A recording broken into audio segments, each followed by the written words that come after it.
Am I the jerk for telling my friend that a person doesn't like her? I'm going to try to keep this as discreet as I can because I don't want her finding this and getting mad at me. We go to school together and for a while, we were really good friends. We would always stay up late talking and I personally had a lot of fun looking back on the relationship. She always talked about this one other guy in our class and how she felt kind of uncomfortable around him since she felt as if she had a crush on him. He had been the topic of our conversations for a while since she thought he was attractive and wasn't sure if she liked him or not. Over some time, she decided that she didn't like him and that she should stop obsessing over him, which I thought was nice that she finally figured out what she wanted. One day, she talked to me again about how she felt embarrassed being in the same room with him again. I should note that the guy she was talking about and I were friends, so I knew him pretty well. He once mentioned to me that he did not want to get into a relationship with anyone because the last time he did, his girlfriend thought he was an asshole the whole time, and he has other priorities that he wants to focus on. Once I knew this, and my friend brought it up again that she was embarrassed around him, I told her that he did not like her, so she should not feel that way because,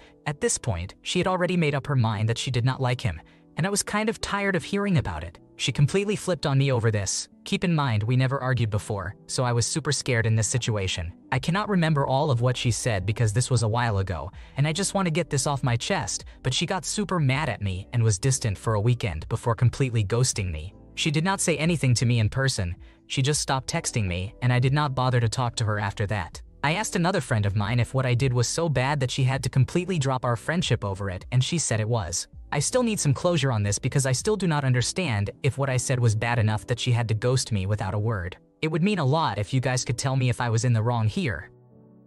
It sounds like your friend was really into this guy, and hearing he wasn't into her probably stung. It might have been better to let things play out between them instead of stepping in with the information. Friendships sometimes hit speed bumps and she might come around eventually. Just apologize and mean it, and hopefully, you guys can work it out. Am I the jerk for telling my friend that his passion will take him nowhere? I, a 21-year-old male, told my friend, also a 21-year-old male, to stop focusing on his hobby because it would take him nowhere. This all started about 6 months ago when my friend Jay decided to start taking his passion for music seriously. He told me on the way to a party that he would have less time to hang out with me and our friends. While it did upset me, I understood that it was what he wanted to do and made him happy. When we got there, I began to make myself comfortable. I started drinking and became blackout drunk. I was biting off more than I could chew, and it was my mistake. I admit that. According to Jay, I started to vomit and curse at him. Eventually, he brought me to the bathroom to try and help me. He says that while I was cleaning up, I started to trash his passion and told him to quit. After that, I kept on leaving the bathroom and coming back to vomit and curse my friend out.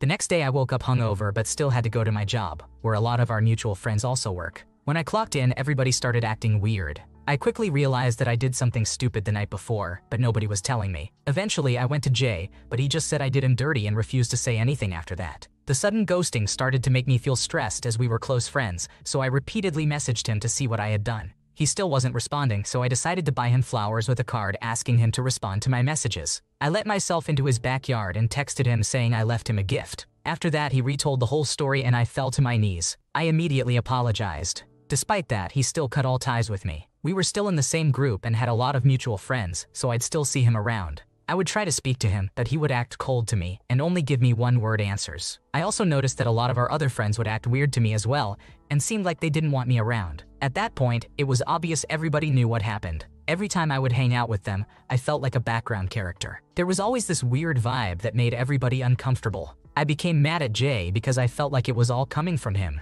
Valentine's Day came around, so to let out my grievances, I sent to the group chat, pushing love today, even to those that don't deserve it, directed to Jay. After I sent that, the group chat blew up and we decided to come together to hash things out. While I thought it was going to be a good opportunity for us to let everything out, it just turned into Jay attacking me the whole time with some people chiming in to give their opinions. I started to become emotional and even let out some tears. Two of our friends tried to make me feel better, but it seemed everybody concluded that I was the one at fault. So Reddit, am I the one at fault? To be honest, I don't even want to be friends with Jay anymore. Not after everything.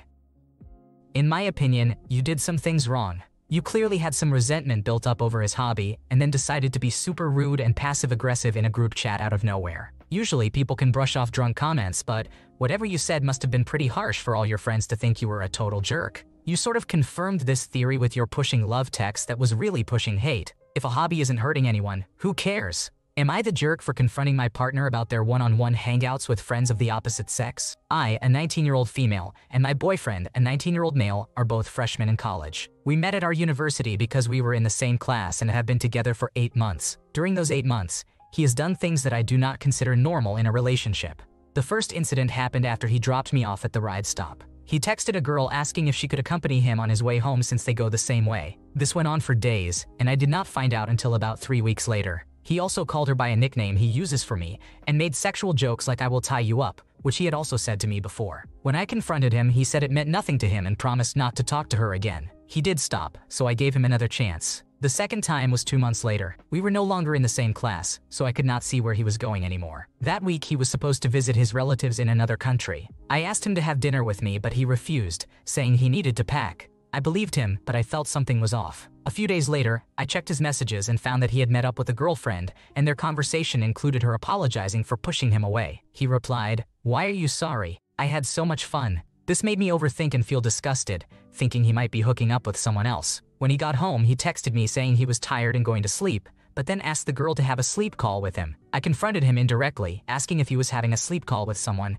and he admitted to having a sleep call with friends, plural. When I pressed him, he got mad, saying I was invading his privacy. He claimed he had a sleep call with a guy named Ashton, but the girl's name was Ashley. When I confronted him about it, he said, "You already know, why are you asking me? Thanks for invading though." He even said they were siblings, and he went to their place to get a present for me, but ended up giving it to his mom instead. I believed him again and gave him another chance. He promised me he would not do it again, but my trust was already broken. Recently, I found another conversation on his phone while he was out. He left his phone on the bed, and I saw messages with a girl he called honorable. Although the conversation was not sexual, there were many I misuse and giggly exchanges. I had him block her, which he did immediately. So am I the asshole for confronting my boyfriend about his one-on-one hangouts with his female friends and checking his messages?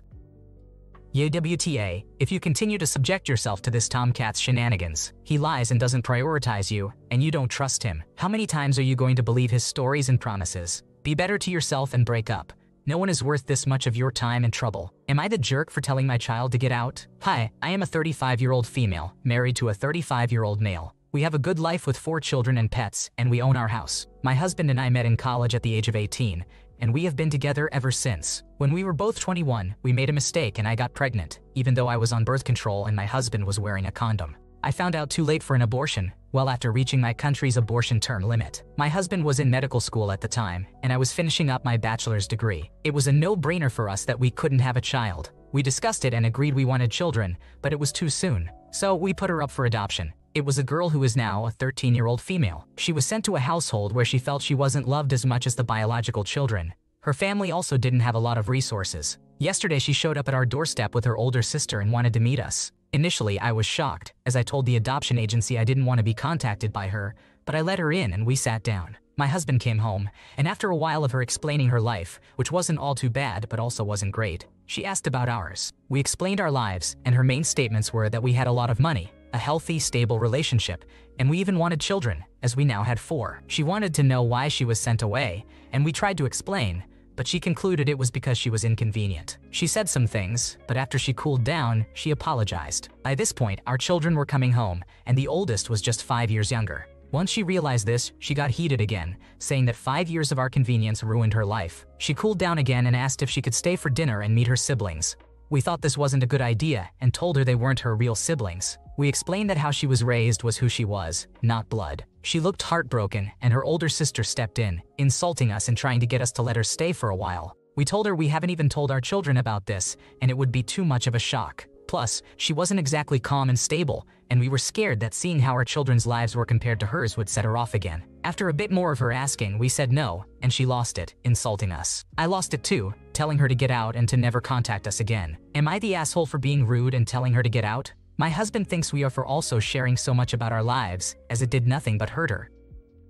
It's pretty shocking that after going through a closed adoption, a child shows up out of the blue like something out of an after-school special. The real issue here is whoever leaked the information, creating this dramatic mess. People are quick to judge, but you're not a deadbeat parent. You made the best choices you could within the system. It's unfair, and the system really let everyone down in this situation. Am I the jerk for not giving 2 weeks notice before quitting my job? At the beginning of the year, I was assigned a location to complete my externship hours. Everything was unexpectedly great. My boss was cool, my coworkers were cool, and even the patients were cool. There were never really any complaints about anyone or anything working there. I progressed quickly, learning how the office worked and getting patients to trust me with their treatment. I became very good at my job. For once, I actually liked my job and didn't dread going to work every morning. Once I reached the end of my externship, I was not hired on immediately because my boss didn't want to pay me. A month or so later, he was desperate due to all the patient traffic and slow workflow. I received a call extending an offer for the job. I was excited to be at a job I liked, with a boss I liked, and with coworkers and patients I liked too.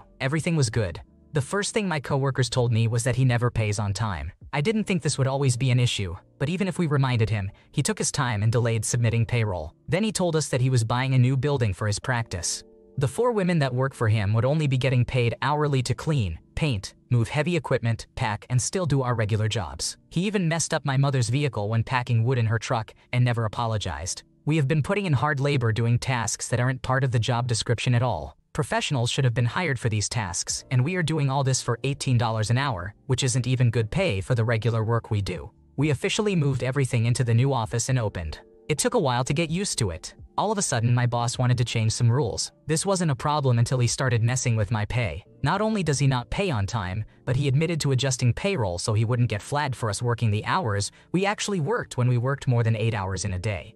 He requested a staff meeting during our lunch hour and refused to pay for it. He also told us not to clock in until later times, but still expected us to show up early and set up the entire office before patients arrived. At this point, I have had it with him as my boss. I love my job, but I believe I deserve more. The hours are slim, and I don't receive benefits from the job. I am ready to quit, even if I don't have another job secured or give the professional courtesy of giving a 2 weeks notice. The job has become really messy, and my boss doesn't treat any of his employees with common professional care as a businessman.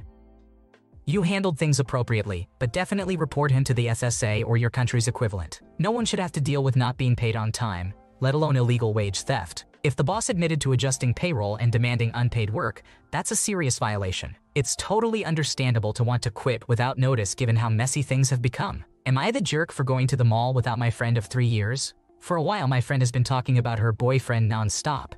Naturally, I have been spending less time with her because of this. On Friday, she messaged a group chat with me and another friend, trying to plan a few hours at the mall. We agreed, but she barely planned it out herself and had to ask if anyone could take her. She left the FaceTime, leaving us completely in the dark for the next 2 hours. My other friend and I already knew what would happen while she was gone. She would come back and say something along the lines of, "I don't feel like going anymore. We can do it some other day." So we just made our own plans, deciding that if she couldn't go, we would head to a closer mall on our own. Once she came back, she said no one could take her until it cooled down. In my area, it starts getting colder around 5 to 6 p.m. This was around 11:30 a.m., and we had already been on FaceTime for a few hours waiting for her. We did not want to go that late, so we said we had things to do. Even if we went, it is not enjoyable talking to her. She never stops talking about her boyfriend or how much of a Latina baddie she thinks she is. She is Hispanic, but is paper white. We went to the mall without her. After a while of having fun and eating, we were walking and saw her around 2:30 to 3:00 p.m. Keep in mind, she told us she couldn't go to the other mall until around 5 to 6 p.m. When we saw her, we hid in another store until our ride came to pick us up.